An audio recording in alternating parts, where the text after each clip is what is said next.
everyone, welcome back to my channel. So today's video is slightly embarrassing. I have a book buying problem.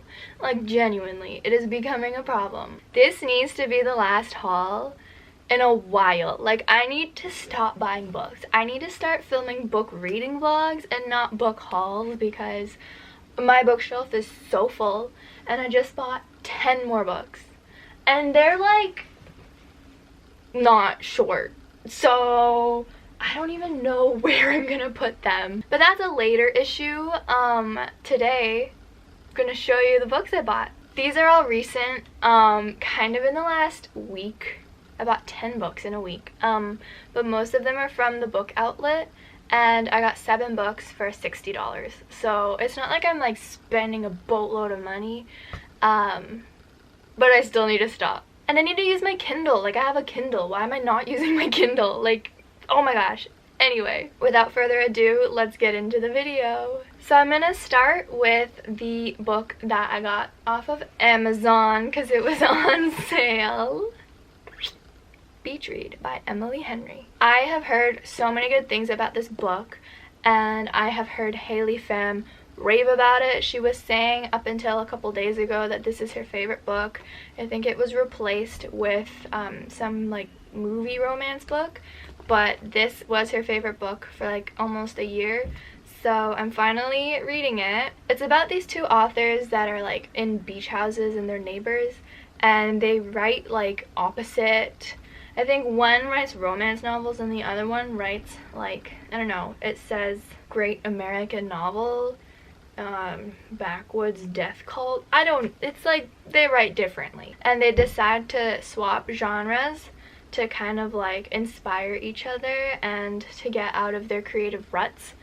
So I don't know, it's about like authors and writing, and it's a romance, and I'm assuming it's kind of like opposites attract type thing, so I'm really excited to read it. It's such a cute cover.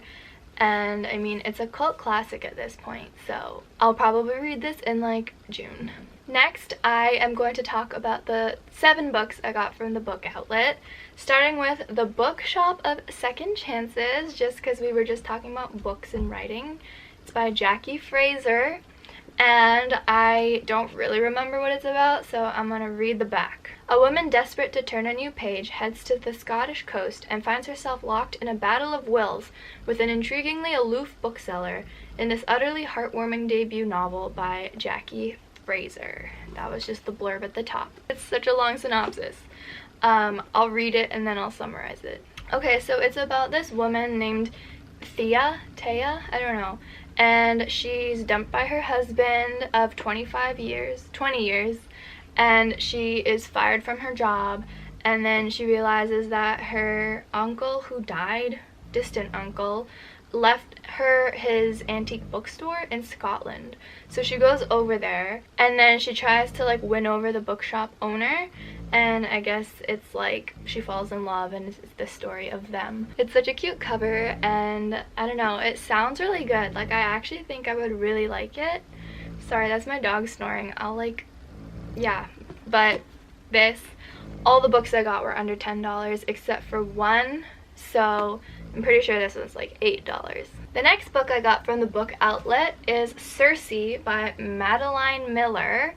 I used to be obsessed with Greek mythology. I loved the Percy Jackson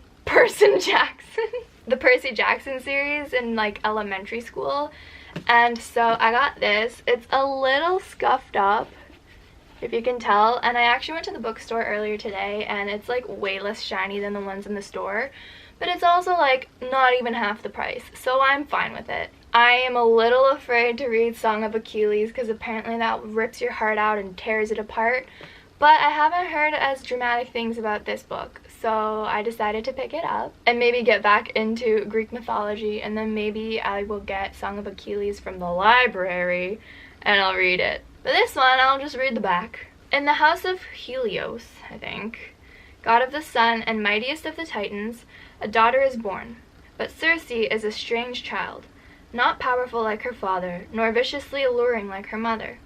Turning to the world of mortals for companionship, she discovers that she does possess power, the power of witchcraft, which can transform rivals into monsters and menace the gods themselves.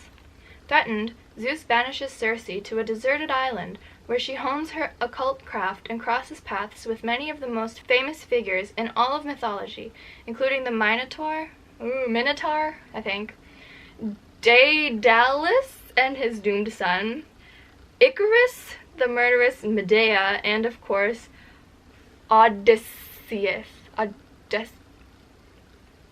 But there is danger, too, for a woman who stands alone, and Cersei unwittingly draws the wrath of both men and gods, ultimately finding herself pitted against one of the most terrifying and vengeful of the Olympians.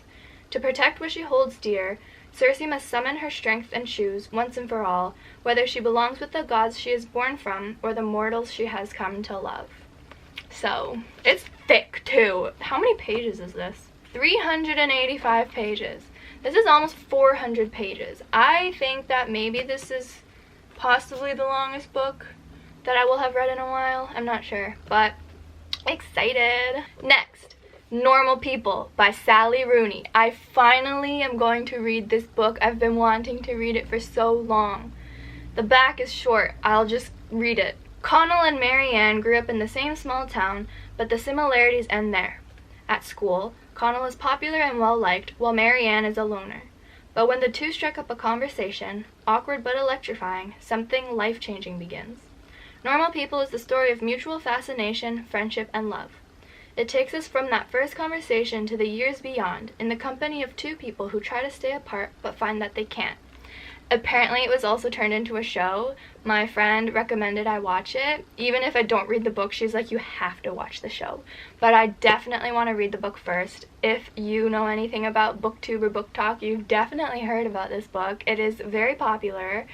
Apparently, I mean, I kind of already know what, like, how it ends, which is, you know, whatever. But I'm still really excited to read it. Apparently Sally Rooney is just, like, she has a different writing style, but it's, like, really good. She's also written Conversations with Friends and maybe one more, but that one's also really popular, but not as popular as this one. I haven't read anything by her, so I'm really excited. And this one's really short, so I'm hoping I can read it in one sitting, but we'll see. Next, I got Life's Too Short by Abby Jimenez. I still can't say her name. But if you remember from my first book outlet haul, I bought the first two books. So now I can complete the trilogy, and they are so colorful. Although they're not the same height. This one's taller, which bothers me to no end. But I'm just gonna have to not think about it. It's fine. I think I'm just gonna stick to reading the synopsis. So here we go. When Vanessa Price quit her job to pursue her dream of traveling the globe, she wasn't expecting to gain millions of YouTube followers who shared her joy of seizing every moment. For her, living each day to its fullest isn't just a motto. Her mother and sister never saw the age of 30, and Vanessa doesn't want to take anything for granted.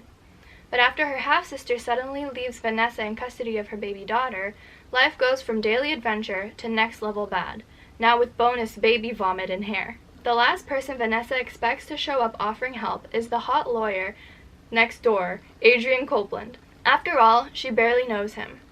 No one warned her that he was the secret baby tamer, or that she'd be spending a whole lot of time with him and his geriatric chihuahua.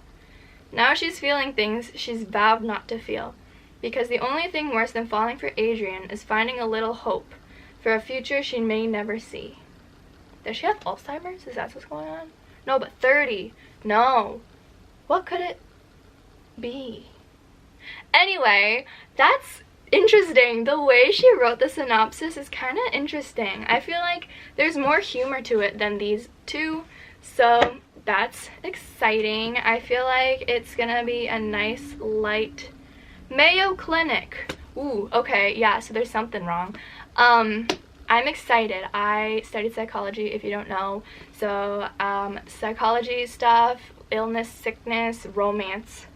I feel like right up my alley. So, I am excited to read these. I'm pretty sure these are not related to each other in any way. I just wanted to have all three books, because I'm like that. But I'm still gonna read them in order. So, I'll let you know how those go. Next, we have The Holiday Swap by Maggie Knox. And this one says, When Chef Charlie Goodwin gets hit on the head on the LA set of her reality baking show, she loses her critical ability to taste and smell. Meanwhile, Charlie's identical twin, Cass, is frantically trying to hold her life together back in their quaint mountain hometown while running the family's bakery and dealing with the breakup that just won't end. Sorry if I look so confused. It's like written like this. I don't know why I'm having such a hard time reading that.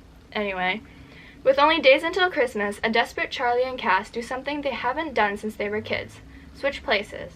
But when rugged firefighter Jake Greenman and gorgeous physician assistant Miguel Rodriguez are thrown into the mix, will the twins' identity swap be a recipe for disaster or for getting their lives back on track? Apparently, it's like Princess Switch vibes. I haven't seen that movie, the one with Vanessa Hudgens, but it seems real cute, so I'm gonna read this in December. I've heard a lot of people mention it. Can't remember if they liked it or not. I'm pretty sure I've heard positive things though, or else I feel like my gut would have told me not to buy it. So I'm excited for this Christmas read. We still have 4 books left, so I'm going to try to speed it up even more. Daisy Jones and the Six by Taylor Jenkins Reid. I've read The 7 Husbands of Evelyn Hugo and I liked it.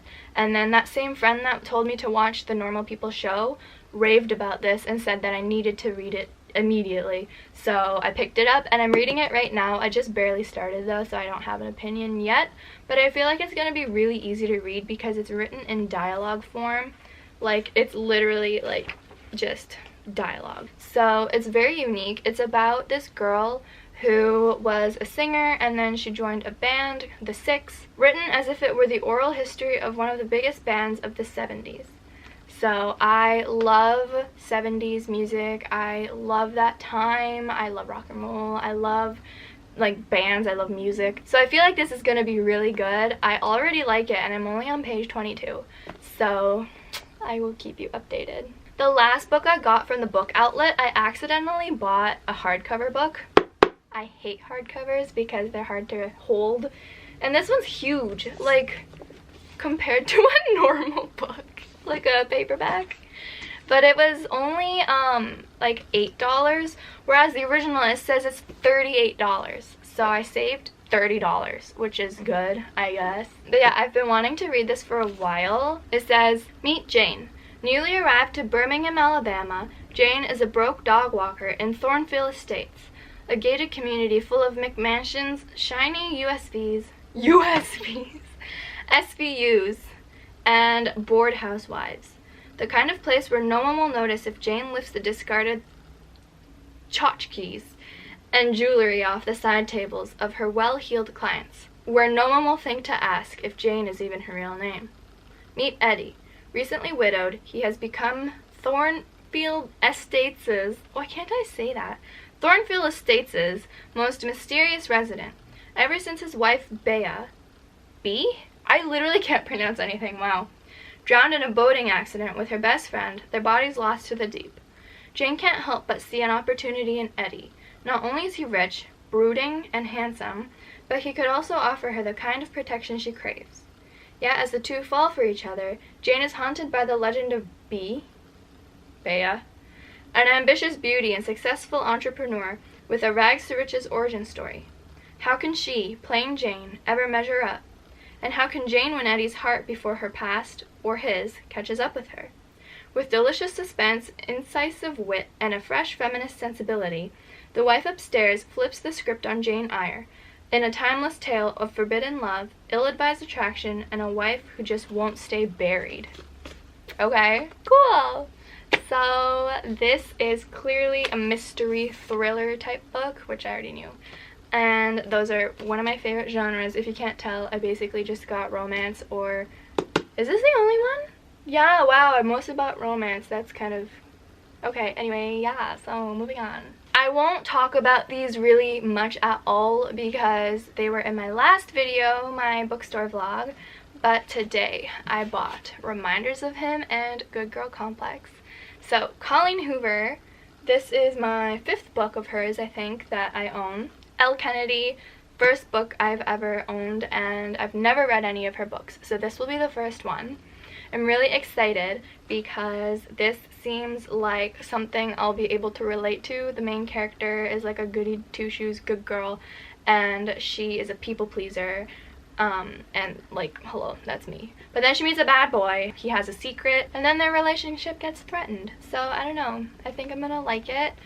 And then Reminders of Him by Colleen Hoover. I've read 2 of her books already, but I've never read one of her romances, and me and my friend are making this the book of the month for us. So I'm going to read this probably after Daisy Jones and the Six. I'm not going to calculate how much this was, but it was almost certainly around, if not under, $100. So I'm really happy. I got 10 books for like $100. And now I am done for so long, and please hold me to that, because I genuinely just, like, I can't. I don't have the money and I don't have the space. So we are done. But I'll still keep making book content, so please subscribe. Thank you. If you enjoyed this video, give it a thumbs up. I will link the book outlet down below in case you want to go check it out. It's really good. And with that, I will see you in my next video. Bye!